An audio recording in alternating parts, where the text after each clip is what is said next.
जैसे गुरु ग्रंथ साहिब क्या है, ये तो एक विधान है भगवान का, और उस विधान को मेंटेन करने के लिए राजा की आवश्यकता होती है, संत की। तो जैसे हमारा विधान बना के छोड़ दिया और कोई प्रधानमंत्री राष्ट्रपति कोई बने नहीं, और यूं कहे जहां के इस विधान को राष्ट्रपति मान लो, तो सब आप अपनी डफली बजाओगे, वो तो सारा बात बिगड़ जाएगी। तो उस विधान में जो भी नियम है उनका पालन करवाने वाले संत की आवश्यकता अवश्य पड़ेगी, और तब ये धार्मिकता बनी रहेगी। ये दास का एक संत होने के नाते एक सलाह है और सच्चाई है। तो अब ये कितना अंतर हो गया उसी पवित्र धर्म में। मुसलमान धर्म चला उस समय भी उसमें कोई ऐसा मांस और शराब का और तंबाकू का बिल्कुल समावेश नहीं था, और अब इसमें भी ऐसे ही बहुत बुराई कर करगी, मांस खाते हैं और तंबाकू पीना, ये तो आम बात हो गई है। तो पुण्यात्मो, अब ये अधर्म का नाश होगा, नास्तिकता का अंत होगा, और सब लोग धर्म की तरफ चलेंगे, क्योंकि अधर्म करके सब थक चुके हैं। शराब मांस तंबाकू पीकर थक चुके हैं, लेकिन इनको कोई विकल्प नहीं दिखता, क्योंकि समाज के अंदर ये बुराई घनी कर करगी, और कदम कदम पर आगे साथी मिले हैं पीने और खाने वाले।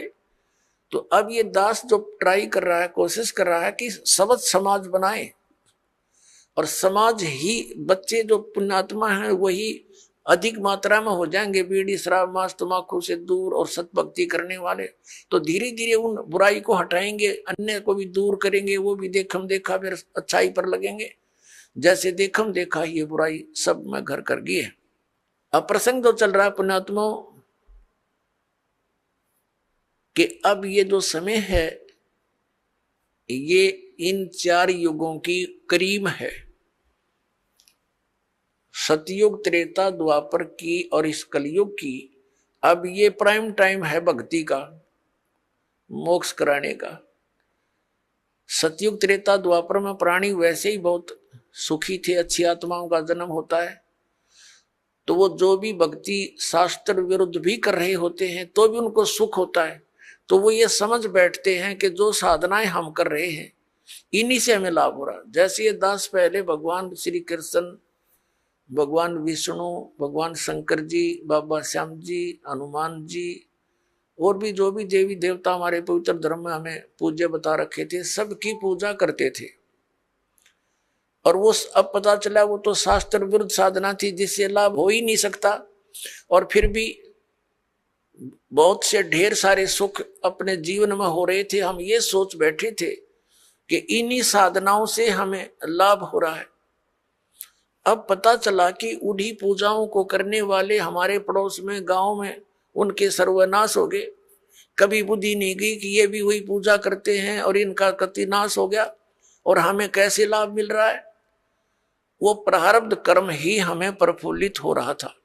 जिनके प्रारब्ध में पाप थे वो पाप उनको कैर तोड़ रहे थे, जिनके प्रारब्ध में सुख थे पुण्य कर्म थे उनको फल मिल रहे थे। पूजा दोनों ही एक जैसी कर रहे थे। अब ये पता चला कि जो साधनाएं हम कर रहे थे उनके प्रतिफल से हमें कोई सुख नहीं था। ये हमारे पुण्य संस्कार थे, पिछले जन्म के संग्रहित जो प्रारब्ध बनाकर हमें दिए गए थे वही प्रफुल्लित हो रहे थे। और एक ऐसे भी देखे हमने जो राम नाम का आसपास भी नहीं, गुट्टी लाओ सारा दिन बकवाद करें, ताश खेल रहे, कोई राम नाम का जिक्र करे उसका मजाक करें, और उनके ठाठ हैं, उनकी गाड़ियां चलती हैं, ट्रक चलते हैं, और वो कुछ भी ना कर रहे। तो अब पता चला तत्व ज्ञान की रोशनी में कि वो सर्व उनको प्रारब्ध ही प्राप्त है। आगे उनका भट्ठा बैठेगा एक कदम, जब तक पिछले जन्म की बैटरी चार्ज है इन्वर्टर की। जिस प्रकार इन्वर्टर की बैटरी चार्ज है और फिर चार्जर लगा नहीं रखा, तो वो जब तक उसकी अक्षमता है उसके अंदर वो चलती रहेगी, काम करती रहेगी, और फिर एक ही दम वो सब डाउन होगी बैटरी, सब लाभ बंद हो जाएंगे। ठीक इसी प्रकार जिन पुण्यकर्मी प्राणियों के पिछले पुण्य उनके साथ हैं, आज वो कति सुखी दिखाई देते हैं, और वो भक्ति भी ना करते, वो भक्ति भी नहीं करते और करते हैं तो शास्त्र विरुद्ध कर रहे हैं, और वो फिर भी सुखी नजर आते हैं। तो उनको ये भ्रम हो चुका है कि हम जो पूजाएं करते हैं ये हमारी इस भक्ति के प्रतिफल में मिल रहे हैं, तो ये उनकी भूल है। इसी प्रकार सतयुग त्रेता द्वापर में सभी प्राणी, वो बहुत पुण्यकर्मी प्राणियों का जन्म उन युगों में होता है, तो उनके पूर्व जन्म के संस्कारों से उन्हें फल लाभ मिलते रहते हैं। वो सोचते हैं हम सुखी हैं इसी साधना से, तो उनको कोई कहे कि ये पूजा छोड़कर ये करो, वो नहीं मानते। दूसरा कारण उस समय क्या रहा कि उस समय शिक्षा नहीं थी। शिक्षा के अधिकारी केवल एक ब्राह्मण वर्ण के व्यक्ति होते थे, वही पढ़ते थे, वही अपने बच्चों को शिक्षा देते थे आध्यात्मिक ज्ञान की। संस्कृत के पढ़ने का किसी को अलाउड नहीं करते थे। वैसे पाठशालाओं में पढ़ा जरूर जाता था, लेकिन अध्यात्म मार्ग का ज्ञान उनको नहीं दिया जाता था, ना उनको अधिकार होता था सदग्रंथों को पढ़ने का। जैसा भी वो बताते थे उसी आधार से वो केवल क्रिया ही करते थे। गुरुजी ने जो मार्गदर्शन किया उसी तरह वो क्रियाएं करते रहे। और दूसरा ये था कि उस समय एक वेदों को ही आधार मानकर ज्ञान दिया जाता था, अन्य कोई शास्त्र या कोई विचार कोई व्यक्त नहीं करता था। कोई शास्त्र सदग्रंथ अन्य नहीं था वेदों के अतिरिक्त, तो उनको कोई शंका संशय नहीं था। और उनको जो मार्ग बताया जाता था वेदों अनुसार ओम नाम का जाप ही ऋषि लोग दिया करते थे, और कोई अन्य मंत्र नहीं देते थे। जैसे ये ओम नमः भागवते, ओम नमः शिवाय आदि ये मंत्र नहीं जाप करते थे, वो तो बाद में करने लगे हैं लोग। तो केवल ओम नाम का जाप और 500 यज्ञ ये ऋषि जन करते और करवाते थे। तो उस समय जो साधना वो ओम नाम का जाप और गुरु परंपरा से करते थे, उनको भविष्य की पुण्य तो एकत्रित होते थे, लेकिन लाभ उनको पिछले ही संस्कारों से मिल रहा होता था। ओम नाम के जाप से उनको क्या लाभ होता था? ब्रह्मलोक प्राप्ति। जैसे आपने श्री महावीर जैन जी के जीवन में बहुत बार दास ने दिखाया है, वो महापुरुष तो वेदों अनुसार साधना करते थे, जिस कारण से 80 लाख बार तो वो देवता पद को प्राप्त किया उन्होंने। और फिर कितना कैर टूटा पाप के कारण, 60 करोड़ बार गधा, 30 करोड़ बार कुत्ता और बिल्ली हाथी, पता नहीं कितनी बार उन्हें ऐसे कष्ट भोगे। तो ये विधान है यहाँ के भगवान का। तो सतयुग त्रेता द्वापर में कोई भी प्राणी परमात्मा के इस ज्ञान को ग्रहण नहीं कर सकता। कोई ये कहे कि ब्रह्म से ऊपर भगवान है, और कोई ये कहे कि श्री कृष्ण और राम से ऊपर कोई शक्ति है, विष्णु और ब्रह्मा से ऊपर शक्ति है, तो सतयुग त्रेता द्वापर में लोग नहीं मानते, क्योंकि वो स्वयं सुखी होते। और इन कलयुग में क्या है, इस काल ने करी थी हेरा फेरी हमारे साथ। क्या हेरा फेरी की थी कि परमात्मा से कहा था कि जब तुम्हारा वो प्राइम टाइम आवेगा कलयुग में पार करने का, तो उससे पहले मैं अनेकों पंथ अनेकों मजहब बना दूंगा, सबको भ्रमित करवा दूंगा, मंदिर मस्जिद गुरुद्वारे और इन तीर्थों तक सीमित कर दूंगा, श्री राम कृष्ण देवता आदि पर पूर्ण दृढ़ कर दूंगा। और जब तेरा कोई संत आएगा, तेरा अवतार आएगा इस अज्ञान का नाश करने के लिए, तो उसकी कोई नहीं सुनेगा। इसलिए काल ने कलयुग का समय परमात्मा से मांगा था कि कलयुग में आप कितने ही प्राणी मुक्त करा लेना। परमात्मा को पता था, कबीर परमेश्वर जी को, कि सतयुग त्रेता द्वापर में ये प्राणी दुखी नहीं होंगे, इनके पुण्य इनके साथ रहेंगे, ये मेरे विचारों को कतई नहीं मानेंगे। और कलयुग में काल ने चाल चली थी कि इनको नास्तिक कर दूं, ये भक्ति चाहे ही नहीं, कोई आवे तो उनका संदेश वाहक परमात्मा का, तो ये सुना ही नहीं। जैसे पूरा चीन नास्तिक हो गया, पूरा रूस नास्तिक हो गया। काल का ये दाव था कि भारतवर्ष को भी नास्तिक कर दूं। इसके लिए इसने कौन से कदम उठाए? पहले तो बुद्ध धर्म की शुरुआत की। बुद्ध धर्म के ऊपर परमात्मा ने दया करी, आदि शंकराचार्य को भेजकर उस बुद्ध धर्म को बंद किया और अपना धर्म चला दिया। काल भगवान ने उसको भी ग्रिप कर लिया।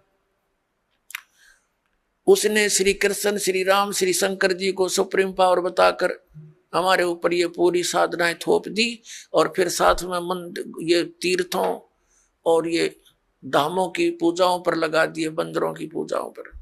अब परमात्मा बड़े दयालु हैं, ये भी उनका एहसान है श्री आदि शंकराचार्य जी का, कि उसने हमें नास्तिक होने से बचा दिया। यदि बौद्ध धर्म भारतवर्ष में फैल जाता तो चीन जैसी दशा आज हमारी होती, हम राम नाम बोल भी नहीं सकते थे।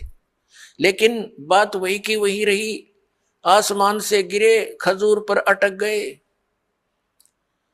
लेकिन इतना अवश्य रहा कि हम धार्मिकता की तरफ अग्रसर रहे। अब काल ने फिर दूसरा दाव खेला नास्तिक बनाने का। ये जितना राधा स्वामी पंथ, जय गुरुदेव पंथ, विनोद वाला, राधा स्वामी पंथ, ताराचंद वाला, और ये सच्चा सौदा सिरसा और जगमाल वाली वाला, और ये अड़क यहाँ पर निकट सी है हिसार के पास है गंगुआ, और ये ठाकुर जी, ये कृपाल सिंह जी, ये सारे एक ही कुएं का जल है। श्री शिवदयाल जी के विचारों से प्रभावित हैं, उसी के आधार से प्रचार करें। अब ये क्या करते हैं, जैसे अपने हिंदू धर्म के सबके घरों में एक जोत जला करती देसी घी की, ये तो आम देखा होगा आपने। तो इन्होंने राधा स्वामी, धन धन सतगुरु वाला ने, जय गुरुदेव वालों ने, ये ताराचंद वाला ने वह भी बंद करवा दी। कही ये जोत नहीं जलानी, हमने तो अंदर जोत जलाएंगे। मतलब वो थोड़ा बहुत हवन यज्ञ का लाभ था, होना था, पुण्य बनना था, वो भी बंद करवा दिया। और इनका ज्ञान आपके पास है, वो कैसे वचन सुनाते हो, सतनाम, वही सतनाम है, वही सतपुरुष, वही सार शब्द, वही सार नाम, वही सचखंड, वही सतलोक, वही राधा स्वामी। ये इनकी अकल देखो। इन ज्ञान तो सब सदग्रंथों से अलग कर दिया। इनकी एक और थ्योरी है। इनके महापुरुष कहते रहे हैं कि हमने वेदों और गीता को पढ़ने की आवश्यकता नहीं, हमारा ज्ञान तो इनसे आगे का है। जो थोड़ा बहुत गीता जी को नित्य पाठ करके ज्ञान यज्ञ का लाभ मिलना था, वो बंद करवा दिया। इन ग्रंथों से नफरत करवा दी। तो ये पक्के काल के दूत थे। अब कुछ वर्षों के अंदर आप देख लेना, अगर ये नहीं इस मार्ग पर लगे तो सब नास्तिक हो जाएंगे, चीन जैसी स्थिति हो जाएगी इन लोगों की। लेकिन अब परमात्मा दया करेंगे, सबको ये ज्ञान स्वीकार करना पड़ेगा, नहीं तो इस मनुष्य जीवन को नाश करके वो बहुत कष्ट उठाएंगे जो इस ज्ञान को स्वीकार नहीं करेंगे। दास कोई उनकी बुराई में नहीं बोल रहा। इस दास को ये पता चल गया कि हम एक पिता की संतान हैं, और यहाँ का जो काल भगवान है वो नहीं चाहता कि इनको यथार्थ ज्ञान हो। सदग्रंथ हमारे पास है और गुरु हमने बना रखे। हमारे हिंदू धर्म के गुरु हमें नहीं बता पाए सदग्रंथों में क्या प्रमाण है। इसके विरुद्ध लोक वेद सुनाकर हमारा बट्ठा बैठा दिया इन्होंने। तो दास का उद्देश्य सभी पुण्यकर्मी प्राणियों से है, यही है कि आप जी सच्चाई को ग्रहण करें, पूरा अच्छी तरह जांच करें जो दास शब्द बोलता है, और फिर इस तत्व ज्ञान को ग्रहण करें और अपना कल्याण करवाएं। तो पुण्यात्माओं, प्रसंग चल रहा है कि ये वो समय है, अब इस अधर्म का नाश होगा और धर्म का विकास होगा।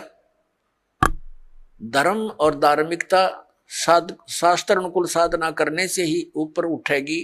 अभी तक हम शास्त्र विधि को त्याग कर मनमाना आचरण कर रहे थे, जिस कारण से हमें भगवान से मिलने वाला लाभ नहीं प्राप्त हुआ, और हम भगवान को भूलकर फिर हम स्वयं अपना लाभ प्राप्त करने के तरीके खोज लिए। जैसे किसी को टेंशन होगी तो वो गुट्टी लगाने लग गया, शराब पीने लग गया, टेंशन खत्म करने के लिए। जो निर्धन है वो पहले संतों के पास जाते थे, परमात्मा की विधि प्राप्त करते थे, संकट निवारण के लिए भी संतों के पास जाते थे। तो उनको जो साधना बताते थे, जो सही संत होते थे, तो उनको उनसे राहत मिलती थी। तो फिर वो व्यक्ति परमात्मा पर दृढ़ रहते थे। अब हम क्या करते हैं, संतों के पास जाते हैं, वो हमें साधना विधि बताते हैं, उनके द्वारा बताई साधना विधि को हम खूब तसल्ली से करते हैं, लेकिन राहत कुछ मिलती नहीं। तो हम दूसरे के पास जाते हैं, वहां से भी इसी प्रकार उनके द्वारा बताई साधना को हम करते हैं, फिर कोई लाभ नहीं होता। तो लास्ट में फिर हम क्या सोचते हैं, स्वयं ही धनी बनना चाहते हैं। टेंशन बुलाने के लिए तो गुटी लाने लग गए, दूना पाप कर लिया इकट्ठा, और फिर धनी बनने के लिए रिश्वत, मिलावट, चोरी, ठगी, ये बकवाद शुरू कर दी, तो ये दूने पाप के भागी बनेंगे हम। उनसे लाभ तो होना ही नहीं। जैसे मान लीजिए किसी व्यक्ति ने 2 नंबर का काम करके, मिलावट करके, या 2 की वस्तु को 20-50 में बेचकर पैसा इकट्ठा भी कर लिया, तो फिर उसके साथ क्या बनेगी? या तो कोई बालक बीमार हो जाएगा, या कोई स्वयं को ऐसा रोग लग जाएगा, वो सारा पैसा भी जाएगा, और वो उस पैसे को 2 नंबर से इकट्ठे करने का जो पाप था वह उसके लिए शेष रह जाएगा। एक व्यक्ति ने बताया कि जी मैं बहुत नालायक व्यक्ति था। ऐसे मेरी कोई दुकान थी, बहुत पुराने समय की बात है, जब ये टेप रिकॉर्डर चले ही चले थे। वो कह रहा था उसका रिफल जो था इस कैसेट का, एक ऑडियो कैसेट डाली थी, टेप में चला करती, वो ला करता मैं तोल के भाव थे, और मुझे टोटल वो सारा कुछ 2 रुपए में पड़ता था।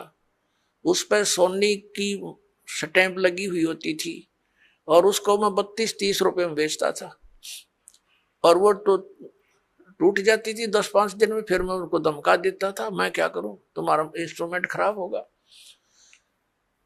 अब उस टाइम तो मुझे खूब पैसा आता नजर आ था, मैं ठाठम ठाठ समझ रहा था। फिर मेरा इकलौता पुत्र रोगी हो गया, और उसके पहले तो लोकल डॉक्टरों को दिखाया, उनसे इलाज नहीं हुआ। किसी ने बताया कि वहां संत के पास जाओ, वहां जाओ, झाड़ा लगवाओ, झाड़ फूक भी साथ में दवाई भी चलती रही। फिर 1 वर्ष तो ऐसे चला, कुछ कभी राहत हो जा, कभी फिर बीमार हो जा। लास्ट में पता चला कि उसकी दोनों किडनी फेल होगी। उसके लिए ऑल इंडिया इंस्टीट्यूट दिल्ली में गए। उस समय दोनों किडनी फेल होगी, और गुर्दे बदलवाए, उसके एक गुर्दा बदलवाया। लगभग हमारा 3 लाख रुपए खर्च हो गया, 3.5 लाख के आसपास टोटल, जब से वो रोगी हुआ था। लड़का स्वस्थ हो गया, कोई बात नहीं, जो नुकसान हुआ सब्र किया। उसके विवाह की तैयारी कर रहे थे। 6 महीने के बाद, स्वस्थ होने के 6 महीने के बाद, वही लड़का बस दुर्घटना में एक्सपायर हो गया। अब टक्कर मार के रो रहा हूं। जब से ये ज्ञान सुना है उस समय मुझे वो कुकर्म याद आते हैं मेरे, कि जिस बेटे को सुखी बनाने के लिए मैंने ये ऐसे जुल्म किए थे, वो बेटा भी ना रहा और वो धन भी ना रहा। अब मैंने बता कि अब तेरे पास क्या रहा? जो तूने पाप इकट्ठे करे थे, वो धन इकट्ठा करने में, वो तेरे पास जो के तो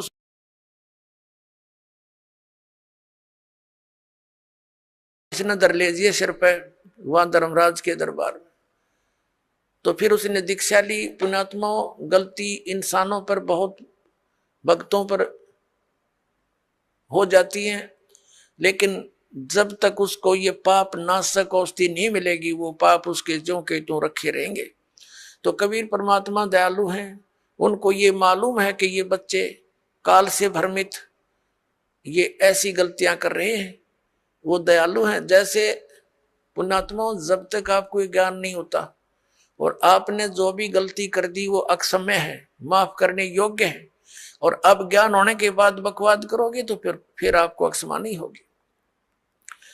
जैसे बच्चा अबोध होता है, छोटा सा बालक होता है, पालने में झूल रहा है, और उसने टट्टी पेशाब दोनों कर दिए, और सब कपड़े भी खराब कर लिए, हाथ पैर भी ऐसे खराब कर लिए। माता आती है, वो देखती है कि इसने सारा कुछ बिगाड़ दिया काम, लेकिन वो उसे अक्षुब्ध नहीं होती, नाराज नहीं होती। उसको मालूम है कि इसको पता नहीं। उसको नवावेगी, धोएगी कपड़े, स्वच्छ कपड़े पहनावेगी, प्यार करेगी, फिर दूध पिलावेगी और फिर सुलावेगी। और जब वो बच्चा बड़ा हो जा और वो कितना कपड़ा में बैठ कर टट्टी कर दे, उसका दूध रहेगी दड़ाक और बाहर पटकेगी, हन्नू कहेगी ला दो गई ना अपने आप।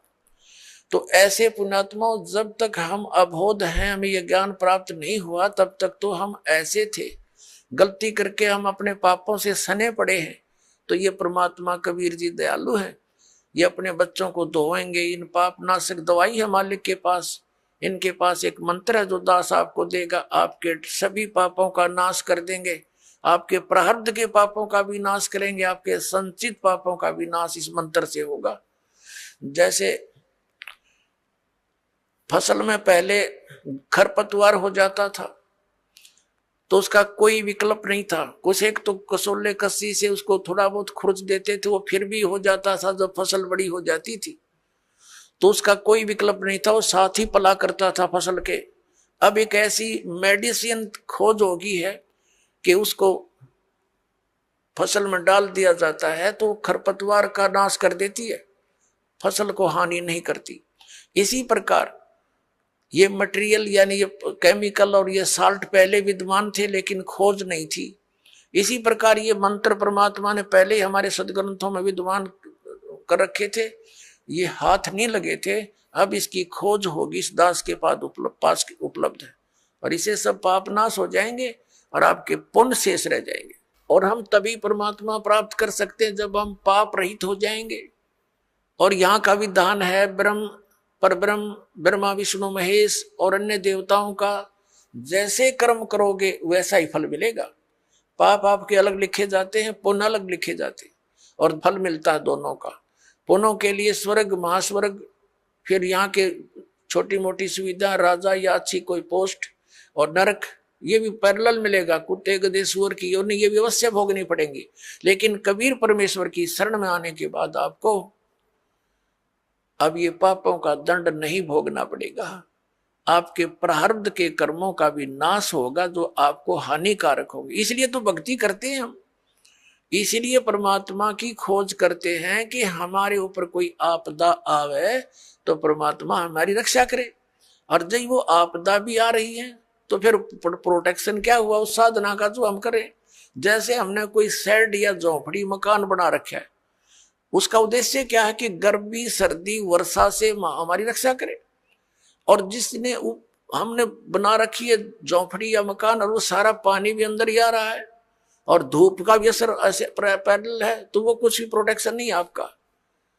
आप कितने नशे में पड़े हो और सोच रहे हो महल में बैठे हो, तो सारी आपदाएं आप पर आ रही हैं, तो साधनाएं आपकी वो सत्य नहीं है, शास्त्र अनुकूल नहीं है, इसलिए आपको कोई लाभ प्राप्त नहीं हो रहा है। तो उसकी प्राप्ति के लिए आपने परम संत की खोज करनी पड़ेगी। और इन्हीं मंत्रों और साधनाओं को जो दास देता है, अन्य कोई व्यक्ति देवेगा, उससे कोई लाभ आपको प्राप्त नहीं होगा, क्योंकि अनअधिकारी से कोई भी कार्य सफल नहीं होता। जैसे एक सिंपल सी बात है, आप जी पासपोर्ट बनवाते हैं विदेश जाने के लिए, यदि वो डुप्लीकेट बना दिया जाता है तो आप भी दोषी और बनाने वाला भी अपराधी, दोनों को सजा मिलेगी। इसी प्रकार हमने जाना सतलोक, और ये पासपोर्ट बनाने का आदेश केवल इस दास के अतिरिक्त इस ब्रह्मांड में नहीं है, ये सत्कर मान लेना। और इसके अतिरिक्त जो भी कोई नाम दान साधना दे रहा है वो शास्त्र विदिता का मनमाना आचरण है उनका, और वो डुप्लीकेट नाम दे रहे हैं, उनसे कोई लाभ आपको नहीं होना। और इन मंत्रों को भी यदि इस दास से कोई प्राप्त कर चुका है और वो दुष्ट आत्मा स्वयंभू संत बनकर उनको आगे दान कर भी रहा, तो डुप्लीकेट पासपोर्ट बना रहा वो, उससे भी आपने बचना है। इसी कहते ये काल हमारा भट्ठा बंटवाता है, ये पैरेलल खड़ा कर देता काल के दूतों को। भगवान आए थे, एक कबीर पंथ चला था, उसके बाद काल ने 12 कबीर पंथ चला दिए, सबको भ्रमित कर डाला। परमात्मा कबीर जी वाली एक भी साधना उन पंथों में नहीं, नाम कबीर पंथ है। तो इससे आपने अब सतर्क रहना है। पीछे जो गलतियां हो चुकी हैं उनसे बचकर ही हम आगे सफल हो सकेंगे। वो उदाहरण भी आपको दिए जाते हैं। अपना आत्मा हमारे सदग्रंथ हमारे साथ हैं, हमारे पास हैं।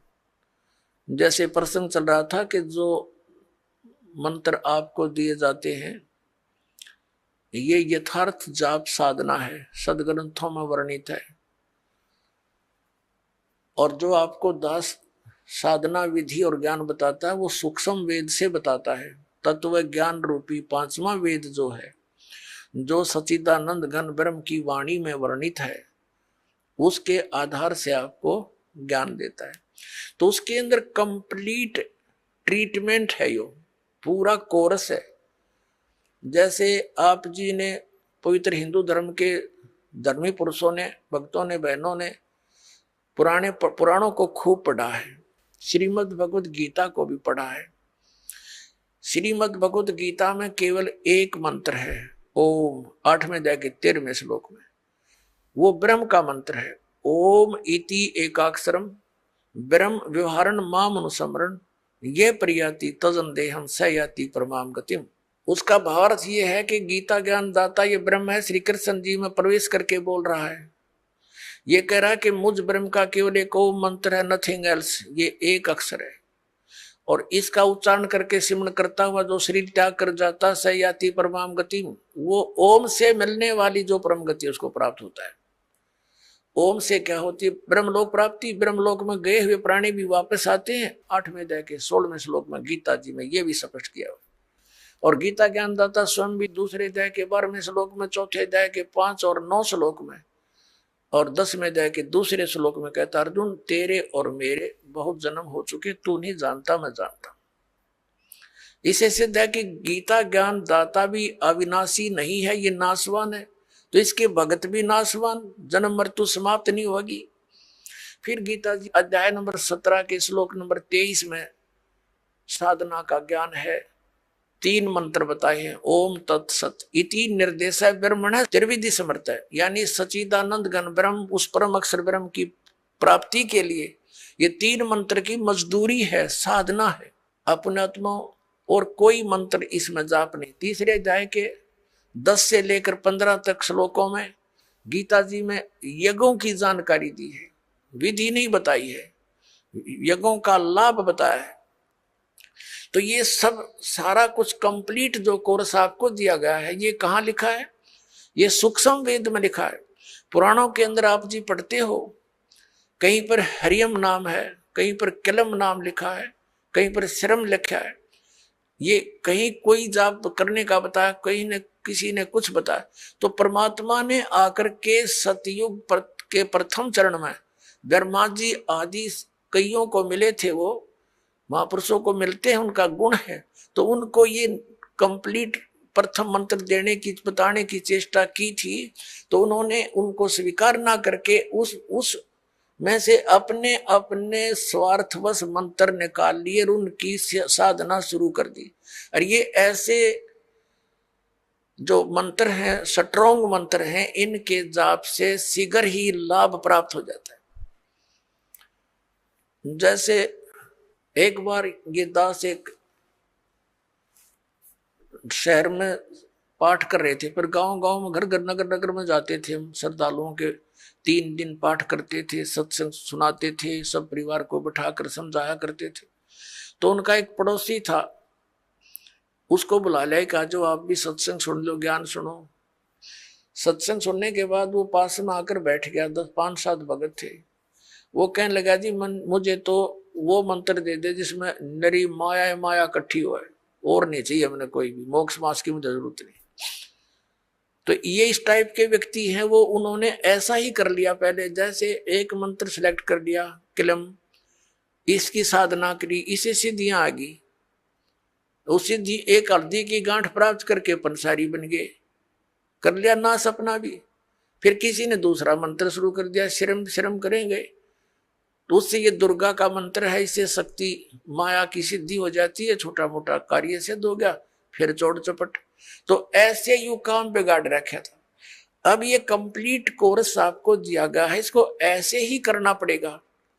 क्योंकि यदि हम एक सूंठ खाएंगे, सौंठ, तो वो सौंठ का ही गुण देगी, और उसको अन्य औषधियों के साथ मिलाकर प्रयोग किया जाएगा तो उसका गुण बदल जाता है।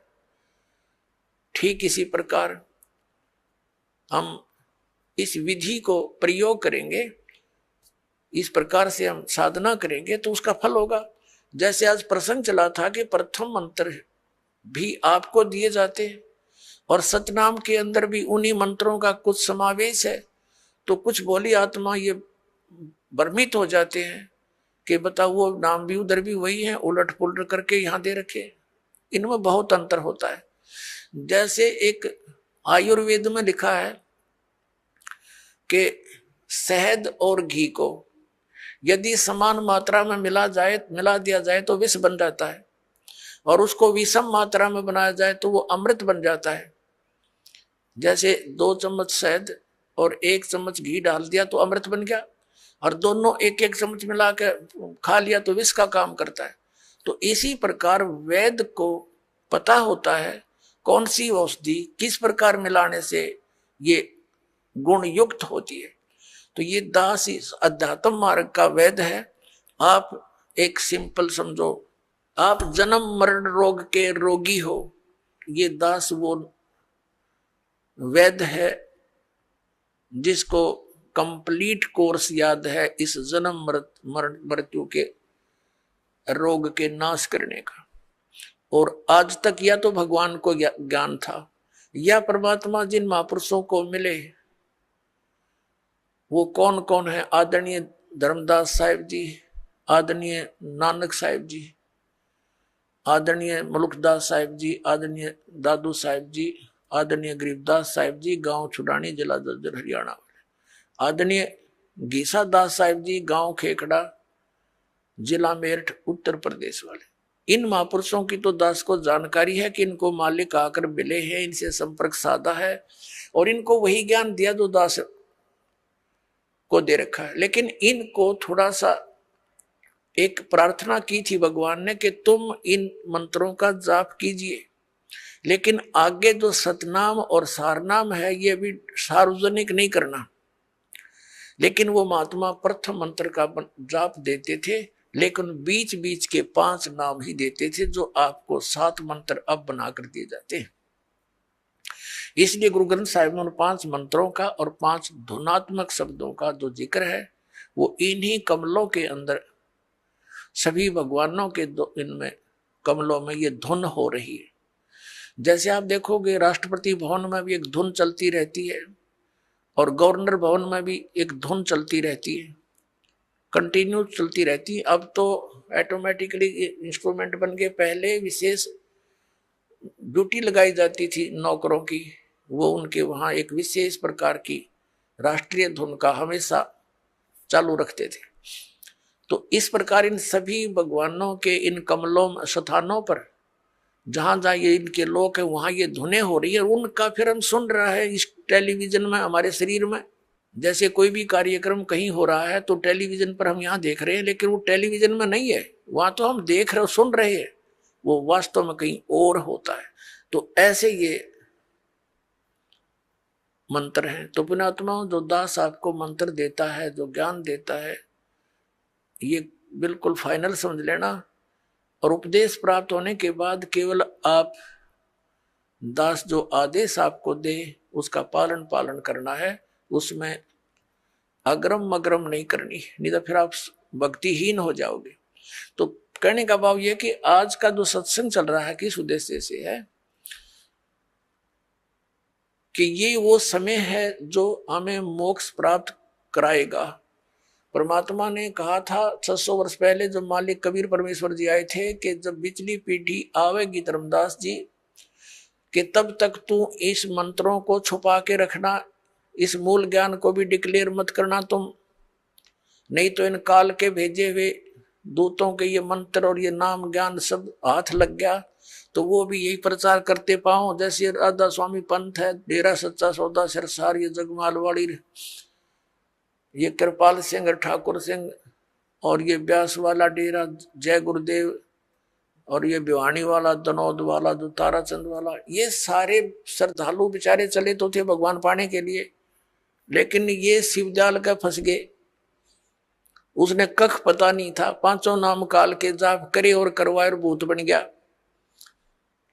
और काल प्रेरणा से भोली भाली श्रद्धालु सारे ब्लाइंड फेथ करके, क्योंकि श्रद्धालु का स्वाभाविक गुण होता है वो अपने गुरुदेव पर ब्लाइंड फेथ करता है, और इसी से सफलता मिलनी थी, लेकिन उसका दुरुपयोग हो गया।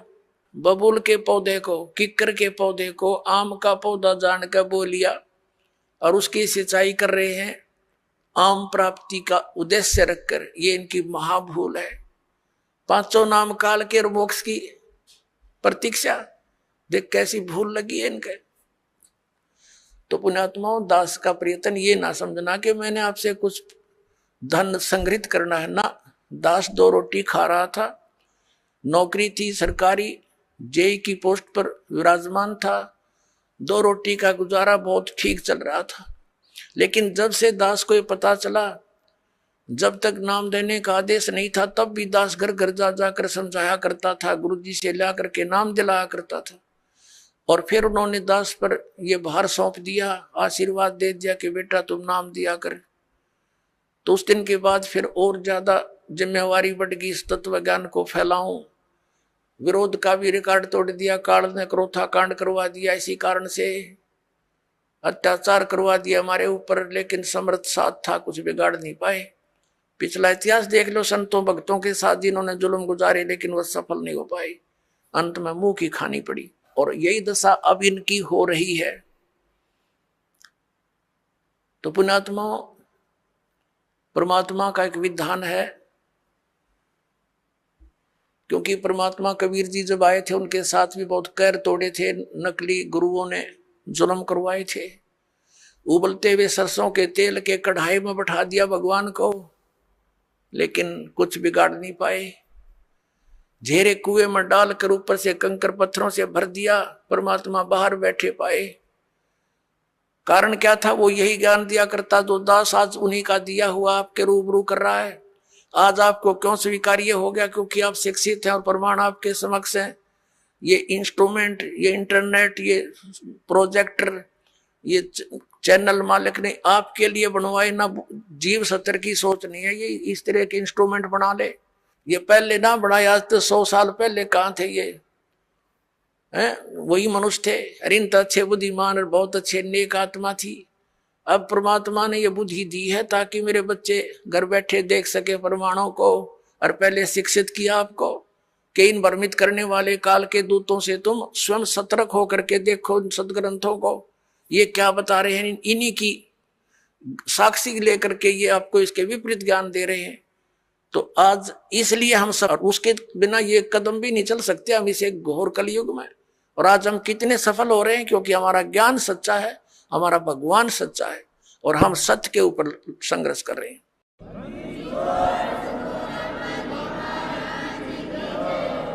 अब जो प्रश्न चल रहा है कि हम परमात्मा की भक्ति, परमात्मा की प्राप्ति के लिए ट्राई कर रहे हैं, लेकिन शास्त्र विधि त्याग का मनमाना आचरण करके हम वहीं के वहीं खड़े हैं। हमारा हर तरह से गिरावट में आ गए, हम हमारे विचार गिरावट में आ गए, हमारी क्रियाओं में बहुत अंतर हो गया। सराउंडिंग का क्षेत्र हम देखते हैं, जहां भी देखते हैं हमारे बच्चे जो उपदेश लेकर जाते हैं, क्योंकि इन्होंने तो सब बुराई छोड़नी है। तो घर में, पड़ोस में, रिश्तेदारी में, सब जगह वही बुराइयां ग्रस्त हैं। बीड़ी, शराब, मांस, तमाकू, माया जोड़न की चर्चा, दूसरा ज्ञान नहीं। तो पुण्यात्माओं, कुछ दिनों के बाद हमारी संख्या बढ़ती जाएगी। जब हमारी संख्या बढ़ेगी तो बुराई वाले लोग शर्माने लग जाएंगे। उनको अब तो कोई शर्म नहीं रही, बाप बेटा इकट्ठे बैठ कर दारू पीवे, बता शर्म रही? फिर छोटे छोटे बच्चे भी धिक्कारेंगे, कोई रिश्तेदार भी आ जाएगा, आप क्या पी रहे हो, ये कोई शराब पीने की चीज है? इसके कहते हैं मदरा पीवे कड़वा पानी, 70 जन्म कुत्ते के जानी। इस तरह के प्रमाण दिया करेंगे हमारे बच्चे। कहते हैं सुरापान मदमासा हारी, गमन करे भोग पर नारी, 70 जन्म कटेंगे शीशम, साक्षी साहेब है जगदीशम।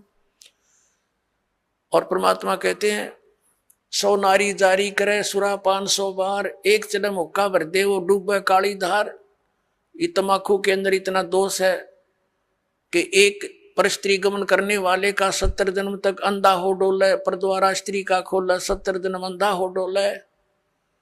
सुरापान मदमासा हारी, और जो गमन करें भोगे पर नारी, 70 जन्म कटेंगे शीशम, साक्षी साहेब है जगदीशम। जो ऐसे पाप करेंगे उनके 70 जन्म तो लगातार वो बलि के बकरे बनेंगे।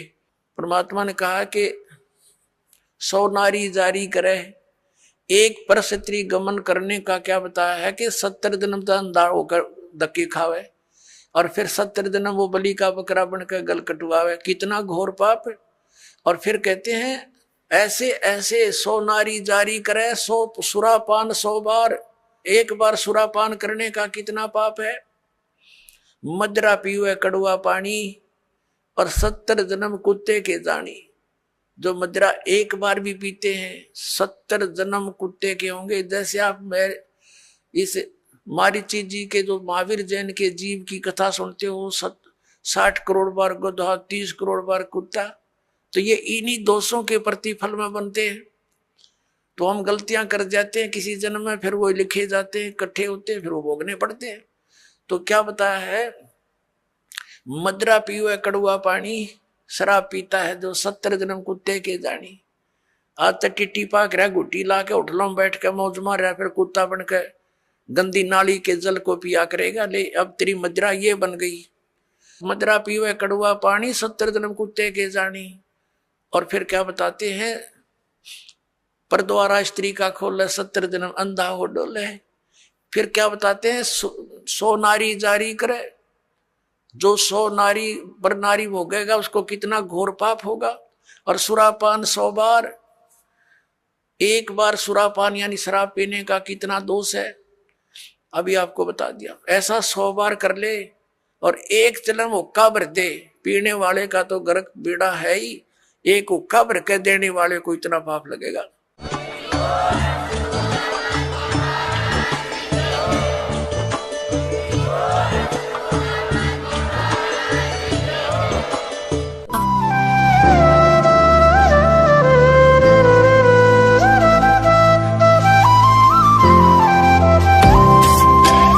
सत सही।